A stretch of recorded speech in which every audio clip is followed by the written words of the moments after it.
The waiter had permed hair which was turning grey.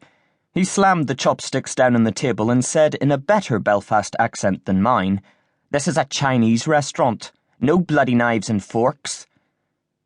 I managed a weak smile for Maxwell, and under my breath cursed China in general and Patricia in particular. I have two troubles in life, and sometimes they converge. I've always had a problem with foreign food. I was brought up with Protestant tastes, plain and simple, nothing fancy. Of course, I could see the attraction of Chinese food, the taste of the Orient, that whiff of intrigue you get in a Chinese restaurant. The same as with an Italian restaurant. You always have that thought at the back of your mind about whether they are tied up in some way with the mafia. Were the Chinese, with their incessant gambling and blood-curdling yells from the kitchens, really gangsters? It's a relief that they never moved into the hairdressing business. It would be difficult to take seriously threats issued by the curling tongs. My problem with foreign food, sometimes I can't even manage a German biscuit, coincides with manual illiteracy. I cannot change a fuse, a tire, or a light bulb. I cannot build a wall, unblock a sink, or complete a jigsaw. The reason I have my garden tarmacked is that I know if I attempted to combat the jungle that was, I would somehow contrive to cut off one of my feet in the process. Chopsticks, long, silvery, gripless ones, are a pain. Maxwell looked happy enough. He was already playing with his, picking up a little salt cellar with consummate ease. He was plump, maybe edging 50. His black blazer hung over the back of his seat. He wore a white shirt that marked him out as a bachelor. The front was ironed perfectly, but the sleeves were badly creased and the collar stuck out at mad angles. His front 6 teeth were capped, a vanity that did not sit well on him. His accent wasn't Belfast, but it wasn't country enough to be annoying. He drank Ballygowan spring water. I ordered a shandy.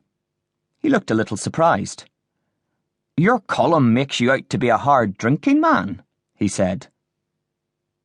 I shrugged. "Artistic license," I said. "I'll maybe go to an artistic off-license on the way home." He grinned. "Quick." "I have a good sense of humour, you know. I read Punch and Private Eye." I nodded. Frankie Woods didn't have a sense of humour either.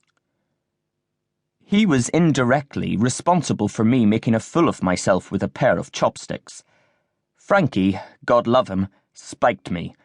I had this idea about swapping the terrorist wasteland of West Belfast for the Guinness brewery in Dublin. They could have our troubles, and we could drink theirs. I mean, it was only an idea. I put it in writing, but Frankie killed it. He said he was trying to build up the circulation in the west of the city.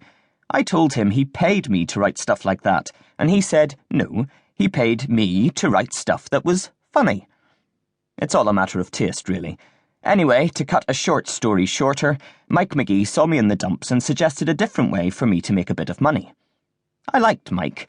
He looked like a rugby player who'd done too much drinking at the bar, squat with a hint of a double chin. He wore a crumpled cream sports coat with wide collars and a cream open-necked shirt.